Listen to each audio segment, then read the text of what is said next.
Welcome back, Beans Army, to another episode of the Less is More Sports podcast. Matt, you're lucky I love you. I'm going to be completely honest Oh dear. because you, of all people, would decide to do a podcast episode right during the middle of Duke's first exhibition game. So, you know what? You're also lucky that it's on ACC Network Plus and I can't even get the game anyways. So, I'm just going to sit here and drink my hibiscus tea out of my little Duke glass and call it good. Well, I don't think you're going to be missing much anyway, Les. The amount of plus networks there are now is just staggering. I swear. There's probably like WCC plus somewhere too. You can watch UC Santa Barbara and UC Irvine's exhibition games at like midnight Eastern. I'm sure somewhere for a paid subscriber fee. Now you're gonna make me get into a rant about how like we started getting all these streaming service because it was supposedly going to be cheaper than having cable, but now by the time you add them all together, it's more Yep. expensive than just getting cable. Oh Yep. man, you're gonna make me. You're making me sound even older than I am. Well, I mean, I already wear a hat on this podcast to hide the bald spot. I don't need you to make me feel like I'm even older than I am.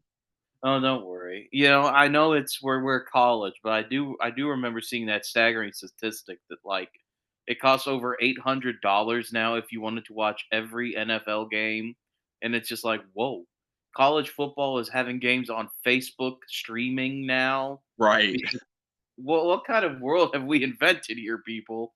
I mean, I kind of like it. The fact I could just look at my phone, like scrolling through a couple crappy AI images and see like Murray State versus Southern Illinois. But maybe we need to hold back a little bit on that. So Speaking of holding back, we are officially going to get into our episode today. Fans of the show who have been listening for a while now, remember back in the day, Matt and I used to do this thing called the 2 minute drill, where we would get topics and we get about 2 minutes to rant about it. Some viewers loved it, some viewers thought we just rambled too long, but you know what? We had fun with it, so that's all that matters. Because a lot has happened since the last time we got on this episode, especially since the last time Matt's been on the episode, we decided we're going to bring it back today, and then Matt and I are going to rant about random topics that have happened since our last episode. But before we get started into that, we have to make a groundbreaking. Wow, kind of groundbreaking in a way, it but is. we got to talk about the biggest story that's happened, really, even since we scheduled this episode in the first place. And that is after 15 years with the Virginia Cavaliers, head coach Tony Bennett decides to call it a career. He retires as the winningest coach in the program and won the national championship back in 2019. Matt, what were your initial thoughts on this? I want to make sure I get this quote right. So I want to make sure that I get it right. So basically put, Les, I have come to bury Caesar, not to praise him, because Tony Bennett leaves college sports with one of the weirdest series of events I think I could ever think of. Do you realize, Les, that his last tournament win was in 2019? Mm-hmm. Granted, it was the national championship and it was a great run, but since that point, I mean, think about it: the loss to Furman, the worst basketball game of all time this previous spring versus Colorado State in the first four. Um, the fact that prior to that, everyone was talking about pulling a UMBC and all that stuff. So, I mean, it reminds me a lot, and I know we're college, but it reminds me a lot of Sean Payton, a dude Mm-hmm. who I've been told for eons is a genius and is a great coach. And yes, they did have one year where they were exceptional and they did get that championship. And I can't take that away from them and I can't discredit that. But when the way people talk about them, it seems like they should have more or have done more. And when I think about Virginia, I think of a lot of like squandered potential. Like I said, you win a national championship and go 6 years without winning another one, at least. Now, granted, we all know what happened in 2020. To intervene with that, Yeah, win another game in the tournament, yeah, rather. win another game. I mean, we're Yeah, not even because it's talking very about. hard to win a national championship, but win another tournament game, yeah, Yeah. that's where it's a crazy stat. And then at the retirement press conference, the way he talked just did not sit well with me. Talking about how it's a new world and I just can't connect with the players anymore, this and that. And I mean, I know that that is true. We have discussed that many times. But I mean, what changed between let's just say March of this year and now.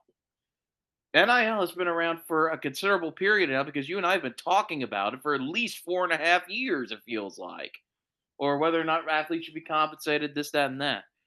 And people like Matt Painter can adjust to it. People like Mike Woodson can adjust to it.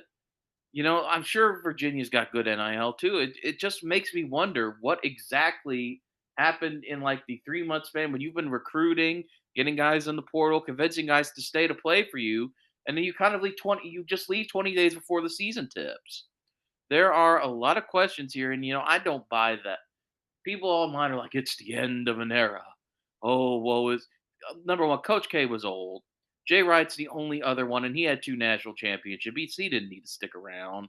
I just don't get this argument coaches have that like, oh, players are different. It's a professional model. That's what people want. That's exactly what the people want. I mean, we act like we love this amateurism. We act like we love the mystique of the NCAA, but we really don't. We just want NFL 1.0, NBA 1.0. And so the combination of those factors makes me wonder what exactly not overrated comes to mind. I don't want to be Mhm. that glib about it. But I have more questions than answers. Like I said, I come to bury Caesar, not to praise him. And if you ask me, it's one of those great runs that has more questions than answers for me because it's like why now? Nobody questions the NCAA tournament success and all that. And I mean, I know the rumored reason for why he did it so late is because he wants his guy to be the new head coach for at least a little bit. Mhm.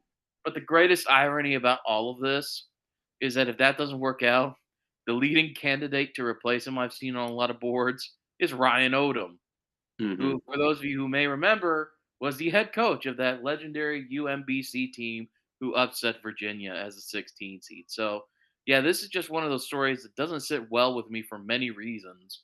Mostly because, it's like we're mostly from acting like Bennett was an even better coach than he was, and kind of a refusal to admit the problem might be him. Like I said, you haven't won a tournament game in 6 years.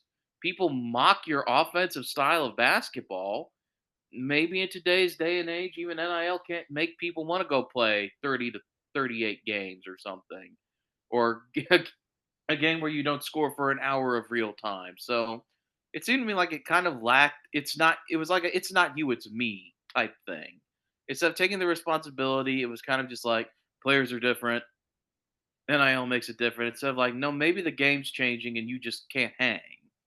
And I know it's mean to say that about the all-time leading coach of Virginia or whatnot, but you have to ask these questions. You just have to ask them. Even if you don't say it, you ask it internally, and you know it.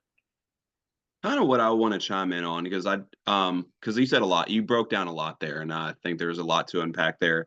Um, Obviously, the big elephant in the room is why he did this essentially less than 3 weeks before the season started. I mean, it was essentially 7 months from their last game of last season to the time he announced that he was going to retire. Why did it take so long to do that, like you said? And now you do this, so close to when the season starts. They're rushing to put Ryan Sanchez as the next head coach. You basically, if players don't want to play for Ryan Sanchez, you're not giving them the option really to Yeah, transfer and play somewhere else. So I mean, it's a really sticky situation from the jump. I do want to say though, is because even though like you're right from a tournament aspect, I do think it is worth mentioning that although Tony Bennett did not have a lot of NCAA tournament success outside of the national championship run, he did have a lot of ACC success. Because when you are in the same conference as a Duke, as a North Carolina, and you are winning more ACC regular season titles in that span, and your tenure as the head coach than Duke and North Carolina, that is something to be. There is a lot to be said for that. I know, like in modern sports culture, we've been accustomed to, well, it don't mean a thing unless you got the ring. But the reality from the grand scheme of the sports landscape is that the games do matter. And when you are winning in the regular season at the rate that Tony Bennett was, when you are racking up conference championship, even regular season or tournament championships, that does matter. And the bigger part about all this is what was Virginia really before he got there? I mean, we weren't talking about Virginia basketball really since Ralph Sampson was there. And then Tony Bennett gets there, and we view him as a team that, dominates the regular season, and that you just wait for them to get that one push in the tournament so they could win it all. And then he did in 2019. But overall, yeah, I mean, it's a weird situation because, yes, NIL has changed the game. The transfer portal has changed the game in college basketball. And I think where you're seeing coaches like a Jay Wright or a Tony Bennett retire is those are the coaches that really depend on getting those multi-year guys and establishing some sort of culture there. It's harder to do that in today's day and age. The guys like the John Calipari's or the John Shires or even, the Scott Drews of the world that can recruit at a very high level, they're not going to be as effective because even if they get a roster that's depleted by the portal, they can still bring in top tier talent via the portal or via the recruiting cycle.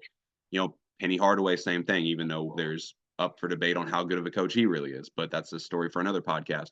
But guys like Tony Bennett that really don't rely a ton on the portal and they really don't bring in, dominant recruits year in and year out. This is where this era really affects them.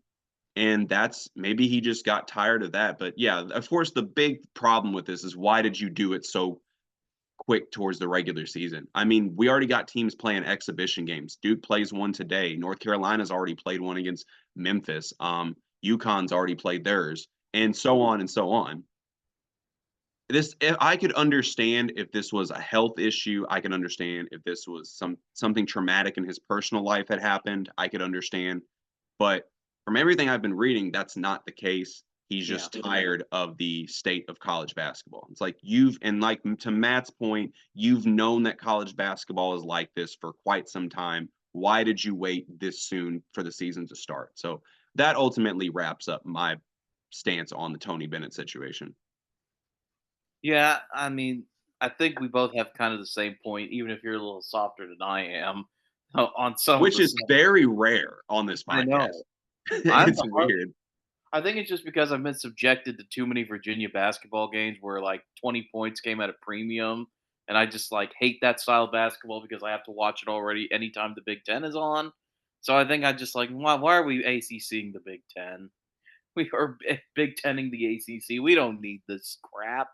So I think it definitely comes with me being an ACC fan, having my Blue Devils play in that conference and have to playing them, multiple times a year. You see it right, firsthand, how much of a problem they give us every year. Even though Duke does have a very favorable record against Virginia, that game is still circled on our schedule. That game was still circled on our schedule for a reason. right. And it's amazing too, Les. Like we talked about, outside of that 2019 run, they had the exact same problem that every Big Ten team does in the NCAA tournament, which is Hmm. you play big physical defense, you get a lot of regular season wins, you get a good seed, and then you just flame out when you play a team who's on fire for a day or Right. playing out of their mind, just like every Big Ten team has since 2000. Except, well, give credit to Purdue last year. I mean, they made it all the way to the final game. Nobody was stopping UConn. Let's be honest. Right. But other than that, they had the same problem every Big Ten team did too. So it's appropriate. We should have put Virginia in the Big Ten. Then Tony Bennett would still be around. Probably.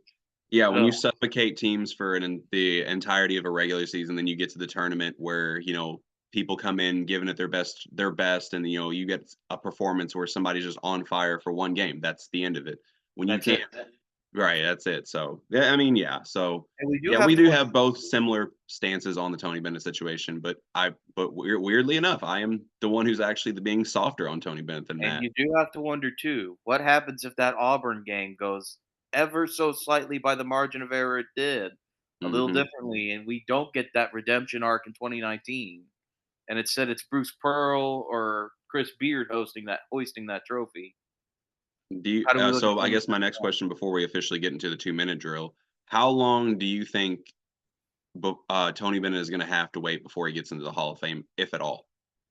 He's gonna have to wait. I mean, there's a 5-year period. I don't think they'll put him in first ballot. I mean, Bo Ryan waited like 3 decades to get in.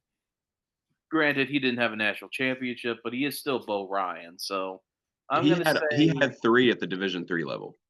still, but he didn't have one at Wisconsin. If he won with Mhm. Wisconsin, been interesting. Right. It I mean, would have it it would have even took happened faster. You're right. It would have happened it even faster. took a while for them to put Patino in with his championship. So I'm gonna say about 7-ish years, probably. I think the waiting period's 5. The coach category is always weird at the Naismith Hall of Fame because it's the Naismith Hall of Fame. It's not the college basketball or the NBA Hall of Fame. So there could be some loaded classes. So I'm going to say 7 to 8 years. That's fair. I'm probably give it about the same range. So yeah, I think we're on the same point on that. But overall, I think it is officially time to get into the meat of this episode where we start the 2 minute drill where Matt and I are going to have 2 minutes apiece to talk about whatever topics we please. And Matt, I'm going to let you go first. What topic we got for us? My first topic is this very interesting graphic I stumbled upon earlier this week, and I didn't remember to save it, which was something from Fox College Sports Football page. The most combined starts by transfers in college football this season. So the top 5 teams here are Indiana, Colorado, Ole Miss, Louisville, and Memphis. And all 4 or 5 of those teams have at least 4 wins. And I think it just shows the drastic differences in how like transfer portal classes work in college basketball and college football. Because when we talked about college basketball last week during the cap or no cap, what was it? If you brought 5 or more starters in last year in the transfer portal, you only had about a 24% chance of making the NCAA tournament. And when I look at the stuff on the phone, on my phone about these football schools, I see Indiana, who hasn't won anything since before my father was born, which was a long time ago. Colorado, who really hasn't done anything since the '90s, granted Coach Prime. Memphis, who they're up and down. They have a decent season every once in a while, but they're not exactly what you think of when you think football power. And Ole Miss and Louisville, who are kind of at the same level of being like good college football brands who may not win the national championship, but are always kind of hanging around the lower regions of the top 25. And I just think it's interesting when you look at the composition of rosters like that, how the transfer portal seemingly impacts college football a little bit better because it's more of a team thing. If you've just got if you've got the breadth and depth of guys we have there, then it's just interesting to see what happens. So that's my first little rant here, which was this graphic really shows the difference between football and basketball when it comes to the transfer portal and the recruiting process. It only took us one topic to officially go over the 2 minute mark. I don't know if you heard that digging in the background, but I set a No, I did timer. not hear a thing. So I But need to figure that thing out. Hold on. I got a timer. Oh, yeah, we'll just use yours. Does That's that? fine. I was just remembering that old one we used. I was like, da, da, da, It da, did it. da, Yeah, da, da. it didn't really pick up on I guess the sound didn't pick up on mine, but yeah, I still Okay, got my timer ready. you just have to tell me, okay? All right, So I that got was you. my first one. So Les, what about you? Well, I think I'm going to talk about something that I would expect you to expect me to talk about. And of course, Boise State running back Ashton Jeanty is having a phenomenal season and is comfortably cementing himself as the best running back in college football, as he is on pace to break almost every in season rushing record. But what I want to talk about today is why the hell have y'all not been listening to me? I have been saying since last season that Ashton Jeanty is the best running back in college football, even dating back to his freshman year when George Halani was getting majority of the carries. George Halani, again, very good college running back. Jeanty exploded in that bowl game. And then fast forward to his sophomore season, George Halani, keep in mind, veteran running back, still on the roster. Jeanty quickly established himself as the feature back in the Boise State backfield, a very dynamic backfield, if you might add. And he also put up 150 yards from scrimmage and 2 touchdowns against Washington. Yeah, the team that played for the national championship. Um, Mhm. in a season full of dysfunction with the coaching change last year for Boise State, Jeanty was the only function on the roster. And so, yeah, as much as I love all the attention he's getting, it's one of those memes where it's like, if you didn't love me at this, don't love me at now. So that's kind of my thing. I love that the fact that he's getting the attention, but if you didn't recognize the great player that Ashton Jeanty was towards the beginning of his college career, don't hop on the bandwagon now. That's all Right. I got to say. where have y'all been? And it just goes to show that more people need to tune into Less is More Sports because we will tell you about these guys way before the national public thinks that they are popular. And I finished with about 15 seconds to spare. Look at that.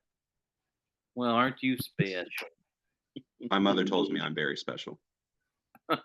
I'm not even going there because I know what'll happen. All right, Les, I'm gonna need you to tell me when to stop, even though I don't think this will take a lot of time. But for my second topic here, I was thinking, when we do the cap or no cap episode, it's kind of a fast paced thing, so we really don't get a chance, especially with the way I want to talk about the mid majors, to harp on a lot of like those teams and major conferences that people just aren't thinking about. But there was one on my mind, and they cemented their place yesterday, being in my mind, that I don't think a lot of people are talking about. That's in a loaded conference that people really need to be paying attention to, and that's the Cincinnati Bearcats men's basketball team. Now, I didn't get much of a chance to talk about them, and I swear this isn't just me being my inner child coming out because I'm a Colts fan, but I'm gonna go make a bold prediction right now. As much as we talked about Kansas and all that stuff, and all the new teams in the Big 12, the Player of the Year in the Big 12 is Jizzle James. He really is. I think that guy's going to win the Conference Player of the Year. I think the Kansas guys may end up canceling themselves out, but let me tell you something. They're only number 20 now, but Cincinnati is going to be very, very good next season. I love Jizzle James. I love the guys they've added in the transfer portal. And I mean, they cemented their place by just beating the tar out of the Ohio State Buckeyes. Sorry, Ryan. That's just who they played. 80 to I'm not sorry. 62. 80 to 62 last night in one of those exhibition games we've been talking about so much. I mean, they hit 10 3-pointers. They had a 38 to 21 rebounding advantage. I love this Cincinnati team in the Big 12. I think Jizzle James is the player of the year, and I didn't get a chance to talk about them before, so I'm telling you now, if you're looking for a big major team to invest in, look into Cincinnati right now. And you also finished with about 15 minutes to spare. And I also got to say, Jizzle James might have the best name in college basketball. It's so much fun to say. As for my next topic, um, when asked the question, I've done this on my TikTok page, I've done this on all like the side quests, the YouTube shorts of who the best recruiter in college basketball is. Listeners give me a multitude of answers. But when I mentioned that John Shire should, in fact, be in that conversation, I always hear the same thing. Fans always tell me the same. Duke is the best recruiter, or not Shire, or it's easy to recruit at a blue blood program like Duke. Well, here's my thing about that. There are other blue blood programs in college basketball. Kentucky, North Carolina, Kansas, UCLA, and I'll even throw UConn in there. Over the last 3 years, John Shire has signed 13 five-star recruits and counting. That is more than any of those blue bloods that I named, and almost combined at that.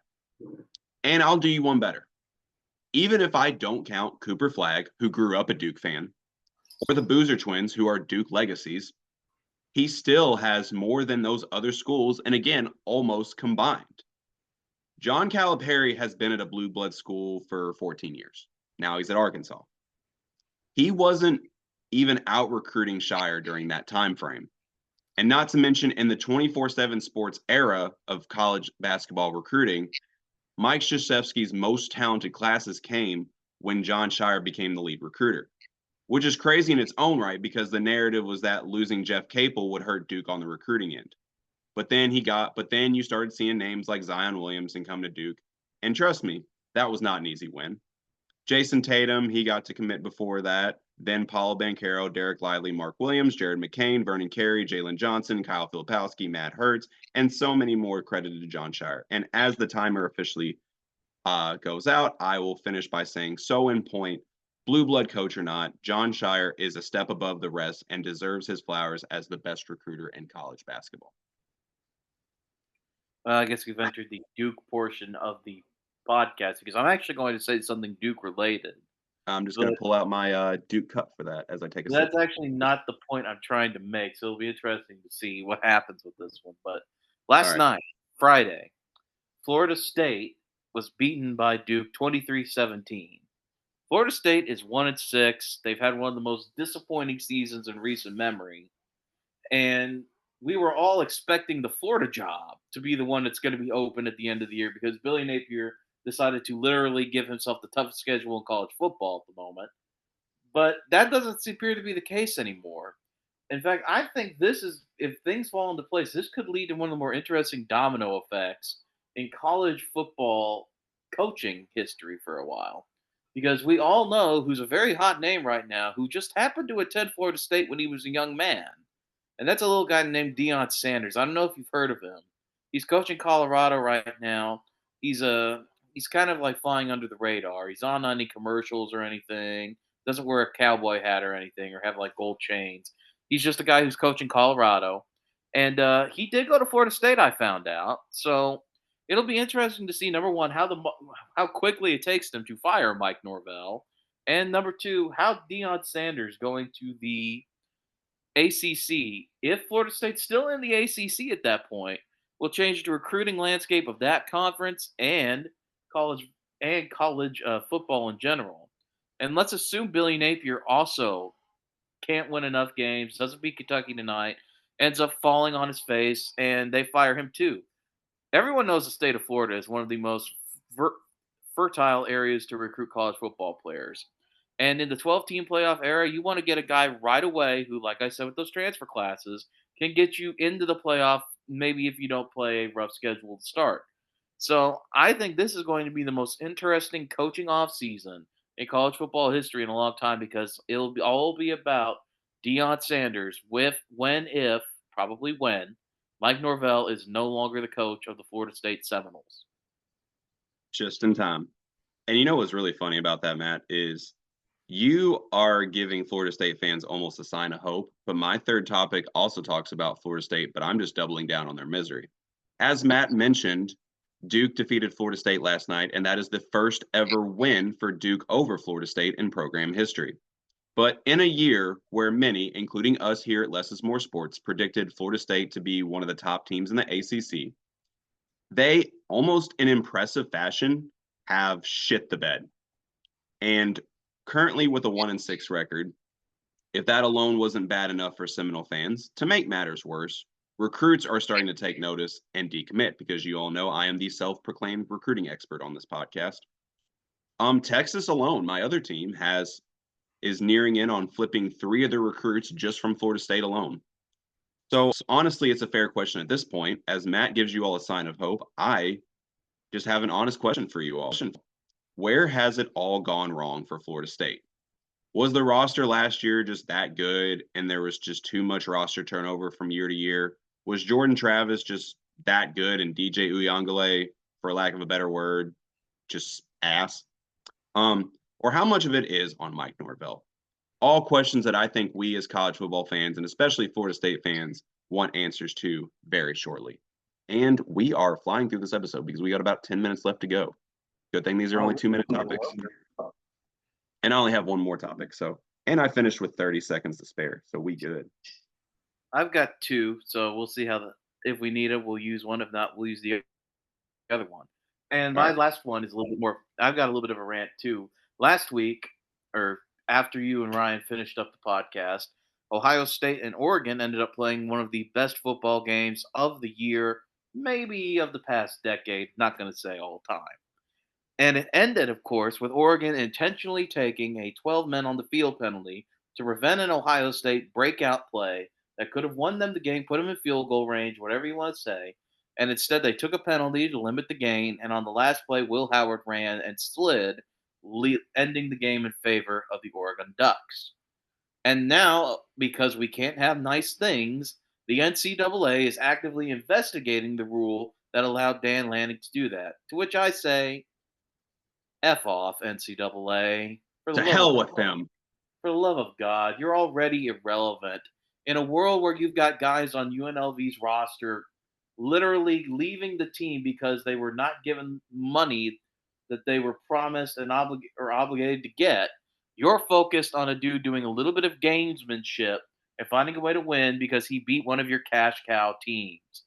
I've got nothing against Ohio State, but let's call it what it is, which is like that we're all I think they're actively rooting for that offense, as explosive as it is, to be a part of the college football playoff. And you don't need to do this because they will still be in the college football playoff unless they absolutely collapse. So let Oregon have their moment, let Dan Lanning have his win, applaud his gamesmanship, and just let it happen. Don't cry over spilled milk. Be happy you got one of the best games in college football this year, and that one of your primetime games lived up to the hype, instead of worrying about whether or not coaches are going to exploit a probably risky strategy to win games by a point. Just let it go. Have fun. Enjoy the moment. Just let it go. And you literally finished with 1 second left. That's what I do. That's what I That's what do. I do. So here's my last topic because, as I said earlier, the self proclaimed recruiting expert on this podcast, I wanted to talk about a little bit of the highs and lows of recruiting, especially when you're at a big time program. Georgia this week had a little bit of highs and some lows from their football recruiting end. They started, before this weekend, losing five-star quarterback from the class of 2026, Jared Curtis. He is decommitted from Georgia and is now opened back up his recruiting. As of now, 6 schools are in the running: Alabama, Ohio State, Oregon, Clemson, South Carolina, and USC. But on the flip side, when you've reached Georgia status, you don't stay down for long. On Friday, five-star defensive lineman Elijah Griffin committed to Georgia, which brings up a new point. Is Georgia becoming defensive line university in college football? Just in the Kirby Smart era alone, look at these names: Jordan Davis, Trayvon Walker, Jalen Carter, Devontae Wyatt, Zion Logue, Nazir Stackhouse, Warren Brinson, Tyler Clark, Jonathan Ledbetter, etc. And now you insert Elijah Griffin into the future equation, and this is a recruiting class that already has five-star edge Isaiah Gibson. The fraternity just grows. So it goes to show, when you've reached a certain status in the recruiting world, or really just in the recruiting aspect of all, yes, you have some highs, you have some lows, but it's all just part of the process, and you just got to sit back and enjoy it, whether it's Georgia, whether it's Texas, or really anywhere else. And I finished with 26 seconds to go. That is concludes my topics. So Matt, what you got for me? Okay, well, this one was kind of like my sixth topic in case I needed one because I really wasn't sure what I was saying, and it's more of a question for you, Les, because like you said, you are the recruiting guy. I am not. I don't really care about that stuff as much as you do, which I'm not saying that as an insult. But the other day, I was watching the London NFL series where Trevor Lawrence was playing for the Jaguars. They got blown out by the Bears. And something that one of the commentators said has been kind of stuck with me all week, which is like, this is why you don't throw around the word generational about Trevor Lawrence's performance. And I was wondering too, and my question to you is, are we running the risk of, with the way things are now, with quarterback camps, with football exhibitions? I don't think there's like an AAU type thing for football, so I'm not going to go there. But are we running the risk, kind of like with baseball pitchers, of these great young quarterbacks just losing it because they've been doing it for so long prior to reaching the promised land of the NFL or even being an upper tier college quarterback? I just want to know if you had any thoughts on this, whether it was right, incorrect, or something that really hasn't been dealt with yet but could happen. I don't think it's either right or wrong. I think the camps and stuff are proven to prepare quarterbacks better, because I think what we see is that more quarterbacks are coming into the NFL from college and adjusting at a quicker pace, and they're expected to do so. But I want to take it back to that generational comment, and this is something that I have had a problem with in the recruiting world, and the entire recruiting landscape. We throw around that phrase way too freaking much. Like, every time we have this top ranked player in this class, we always are throwing around, oh my gosh, he's a generational prospect. I'm sorry. When I think of a generational prospect, and I'll try to say this with 5 seconds to go, I'm thinking of one that you don't see that come around every freaking 10 years. And I know we just ran out of time here, but I'm going to finish this thought process. We are seemingly in the recruiting and the media world are seeing the term generational thrown out almost every year. And it is not an every year thing. when the basketball world, when I think of a generational prospect, I think of LeBron James, I think of Anthony Davis. I can throw Cooper Flag in there. But again, that's once every like 10 years. That's a whole generation of crop of players in between it. But now it's like we throw it around every year, and it's like it defeats the meaning of what it means to be generational. When you are truly generational, you are a step above the rest, not only from your performances, but you can also have a skill set or a capability that other people just don't have. And that's, I think, why we need to stop just labeling people as generational just for the sake of clicks and ratings Right. and shit. Because that's, I think, what's doing more damage to quarterbacks like Trevor Lawrence, maybe not living up to expectation. You're prematurely labeling them something that they may or may not be. Now, don't get me wrong. I followed Trevor Lawrence's recruiting, and he was a great quarterback. But the whole thing about generational, I don't know about that. When I think of like a generational quarterback, from the last several years in the recruiting world, I'm thinking Caleb Williams because that dude can just make throws and make plays that other quarterbacks just cannot make. So that wraps up my thoughts on it. And before Well, that we was a good answer. That was a good answer because I was curious about that. Because it's like you said, we call people like Spencer Rattler generational too, and we all know how yeah. that we all know how that panned out. So that was a good answer. I know I put you on the spot there, but I appreciated that. Oh no, I absolutely. That's a question I am prepared to answer at any time of the day. But anyways, before we get to our closing thoughts, Mats, I do want to say, as always, like and subscribe to Less is More Sports. Be sure to follow our social media pages on Facebook, Twitter, and Threads. It's at Less is More Sports. Check out the side quest on the TikTok page. It's at BeansDad018. And as always, hit that like, hit that subscribe button on the YouTube and Spotify channels to get the latest updates of new content coming out soon. And as we near the end of this episode, I already saw one of my teams make program history, defeating Florida State for the first time. Now I am waiting for my Texas Longhorns to officially cement themselves as the big dogs in the SEC, ironically not. And I'm going to drop a couple bars for you.